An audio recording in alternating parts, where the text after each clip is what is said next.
Hey, what's up? It's Rob Judge, and Bobby Rio and I are here with another video. Today we want to talk about humor, and this video is not going to be so much about how to become funnier, or we're not going to tell any jokes on this video, but what we are going to explain is what humor does and how it relates to subtext. Because so much of what I learned when I was, when I moved to Manhattan, I started going on a lot of dates, was that I started realizing that what you say has one level of meaning, but underneath that level, there's a subtext. And I'm sure you've seen this in as you deal with people too, is that so much of what the impression people get of you is based on the subtext of what you're saying.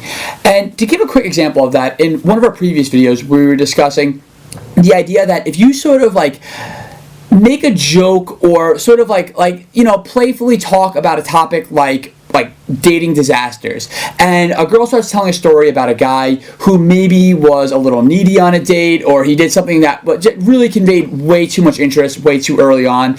Obviously wasn't very he obviously shows the guy wasn't socially savvy. If you can kind of make a joke about that, or you can kind of laugh about that with the girl and have a sort of like that private moment, that inside joke about the fact that you both understand, because the whole thing is when you laugh at something, you sort of show like ownership of it, you show authority over it, that like it's the humor in it is that you know that it's inappropriate. Whereas most guys don't get that. Most guys just go on dates and they don't think about the subtext of like what they're saying, what their humor conveys, because, and not to be too gross or lewd or disgusting, but you remember back when I was in college, I remember it was really popular, it was kind of weird thing that guys would tell each other, but like jokes like dead baby jokes, right? So a dead baby joke to like one of your buddies in the locker room, I mean, a lot of the times it comes off funny because it's like you and your friend, but the subtext of that is that because a lot of times when you talk to guys, you want to put on that like muchacho sort of masculine persona, and the whole idea of the dead baby joke is that like you're so masculine, you're so just calloused that like the idea of like a dead baby is funny. And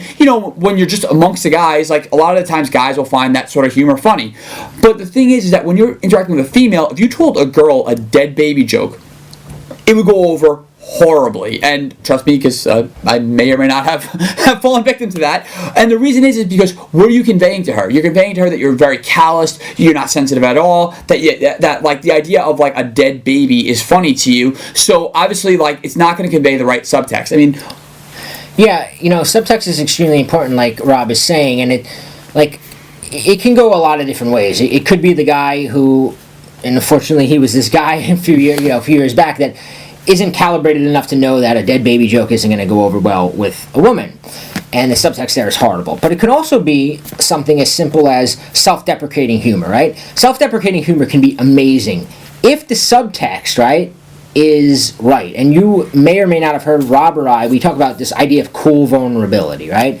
And that's the idea that when you're telling a self-deprecating thing, there should be an underlying like cool vulnerability that's being displayed. That way the woman laughs at the joke, but she also kind of feels like, I'm getting to know him, he's kind of cool. A lot of guys though, and myself, I was like so guilty of this with self-deprecating humor, is that I just wanted the laughter. I was addicted to the laughter, and I would just do anything to get the laughter. And I would start if she was laughing, I would just deprecate myself. Like it was like a race to the bottom just to keep the vibe fun. And nothing I was saying was making her go, oh, this is kind of an attractive guy. Everything I was saying was getting her laughing, and this is like the old thing you might have heard in like elementary school. Is she laughing with you or is she laughing at you? Well, she was laughing at me, and I didn't know because I was just naive. You want to get her laughing with you, and as Rob said, the perfect example he said is when you have something like laughing at guys who stalk women or get clingy, right? Because that kind of humor, it's got two levels. It's funny to tell a joke about how your friend bought a girl flowers the day after he hooked up with her, and he was like acting like he was going to propose to her, and you can both kind of laugh about that. That's one level. But on the other level, you're also saying, I'm not that kind of guy. I get that that's creepy, so you don't have to worry about it with me. So that's this idea of multi-leveling your humor. And I think that's really important because I don't think most people understand that. And it's something that Rob and I we first explored a lot of in our program, Magnetic Messaging, is text messaging. It's like there's the text you send, and then there's the subtext, right? And a lot of guys, it took a while for them to understand, like, if you're shooting out a certain text, on the surface it may be innocent, but on the subtext might be like, this guy's pretty desperate, or this guy's coming across too strong, too soon, too this, too that. So you want to really think that way with your humor as well.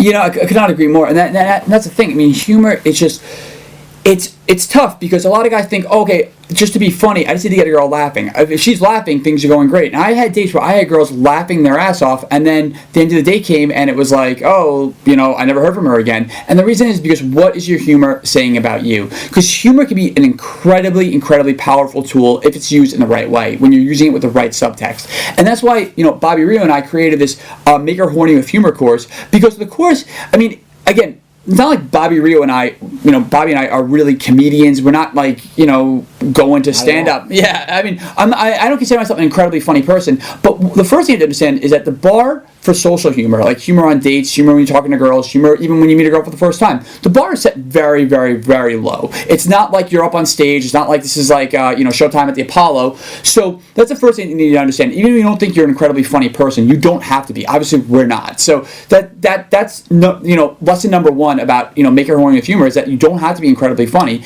And lesson number two is that there's a big difference between humor and attractive humor. And attractive humor contains the right subtext. There are just certain things that girls find funny because they're women and because they've had certain experiences that as guys we don't totally understand, but like when we can tap into that, it conveys so much awesome subtext. It conveys so much value. It just makes you come off so much more attractive than when you're just trying to be a clown and just trying to entertain her and just trying to getting her laughing. Because that is not an effective strategy. Yes, and what Rob also we wanted to mention with Make Her Horny with Humor is that the subtext is important, the attractive humor style is important, but one thing that guys often miss, right, is that there's also there's also an end game.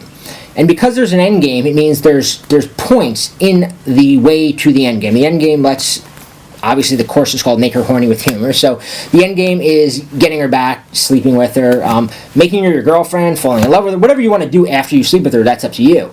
But the end game of this thing is, okay, I'm talking to this girl, how can I progress it to a sexual relationship? And what we figured out was that there's actually phases, because the kind of humor you use when you're talking to a girl that you're just meeting and it's been 5 minutes and she doesn't really know you is a little different than you're using when you're back at her place. Because when you're back at her place, now you've got to move into, let's say, a physical humor. A humor that's going to allow more like, and I'm not going to do demonstrations on him, but it's going to allow more like touching, more flirting than when you're first talking to her. There's also the connection humor, where at some point, she's got to go, I kind of feel like I know this guy, I get him. So a lot of guys, like, if you stay in the one type of humor too long, she never gets that moment of going, I get this guy. He's not just some clown that is making these funny jokes.